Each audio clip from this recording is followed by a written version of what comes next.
First brought to you by Pacifico. Live life anchors up. Grizz, Warriors, Game 4. Steph went anchors up. Game high 32. Needed all that effort to get past the Grizzlies, who, by the way, playing without Ja Morant, still nursing that sore knee. Grizzlies are good without Ja, not good enough last night. Warriors win. They now go up 3-1 in a series that might be all but over. Broussard, a win's a win, but how should Warriors fans feel about barely squeaking by a Memphis team who didn't have Ja last night?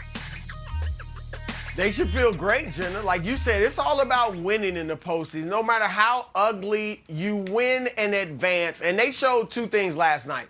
They can win an ugly, gritty, grimy game, and Steph can carry them still. I mean, we kind of knew that, but he showed it again last night. 18 of his 32 points in the fourth quarter. Klay Thompson and Jordan Poole did not have it going. They were 0 for 10 combined from three. It was actually weird seeing Jordan Poole struggle like that because you hadn't seen it in a while.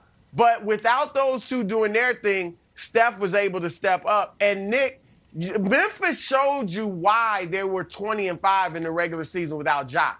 Their defense gets tenacious without, and obviously he's their best player. They need him, but he's their worst defensive player. You can see it in this graphic. Yep. They get better defensively when Ja is not there. They couldn't score last night, but they held the Warriors under 40 points in the first half, Nick, for the first time since Game 5 of 2016 when Draymond was suspended against LeBron in the finals. So I thought it was a good win for the Warriors. They've got a good chance, Nick, where I think they can close them out in 5, and they'll look and say, okay, Phoenix and Dallas are battling. We get to rest. We've had 2 5-game series, while Phoenix and Dallas might go 7. So I think this is a good opportunity for them to rest up for the next series.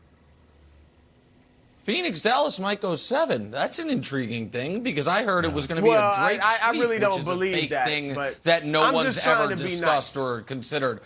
Okay. So I have 2 quick points. I want you, Brew. I want your quick response to the second one. First one is on the Memphis side of things.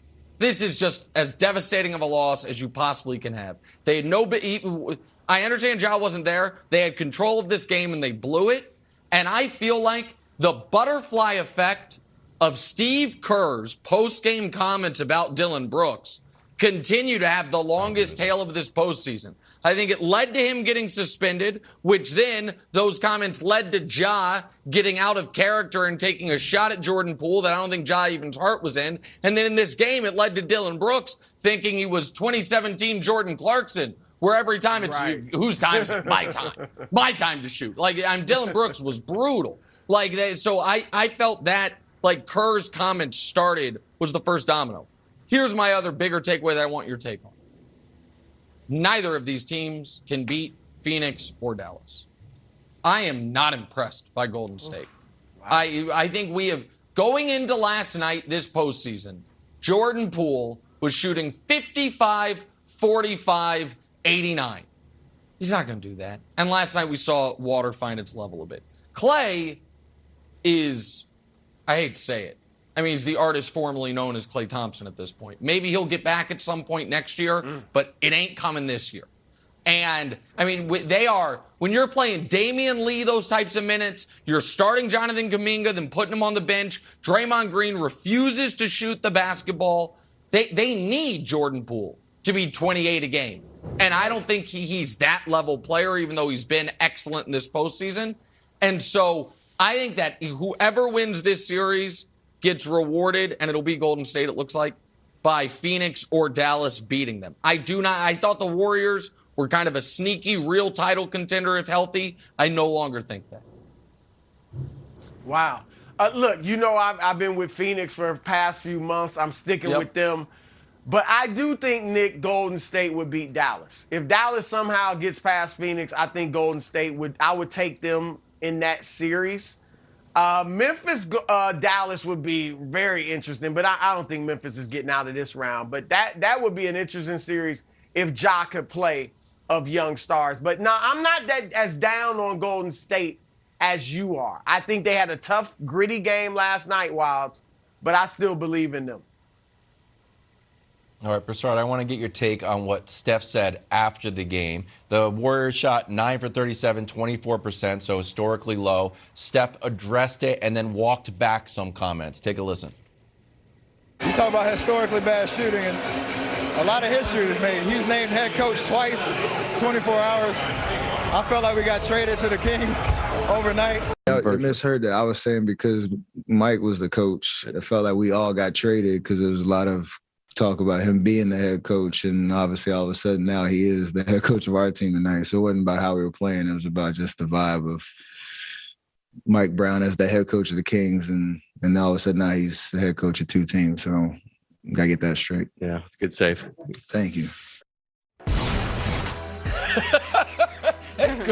Good save. Thank you. Now, Brew, I'm inclined to take people at their word. I'll be honest with you, though. About 80% of me believe Steph Curry didn't mean to offend Sacramento and Mike Brown's, How could any future person team of at you all. believe him? But 20% of me says, taking a shot. Because Broussard told me in the break. Really? Broussard, what do you think? Broussard's the nicest person on the panel. He's Broussard, obviously taking a shot. Look, I gotta be honest, Nick. There is not a fiber in my being that thinks Steph was taking a shot at the Kings. I really think, and I'm not just saying that because obviously he's a nice guy and all that. I believed that it's logical. Look, Mike Brown's the coach of the Kings, and everybody's been talking about it all day, and now he's coaching us. I felt like we all got traded to me, it just makes perfect sense. Really, I'm totally honest about this. Sincere. Can I say something real quick? Brew this weekend Brew has twin daughters that are in their early 20s, both brilliant and just recent college graduates. Brew was at one of your daughter's graduations, correct? University of Michigan.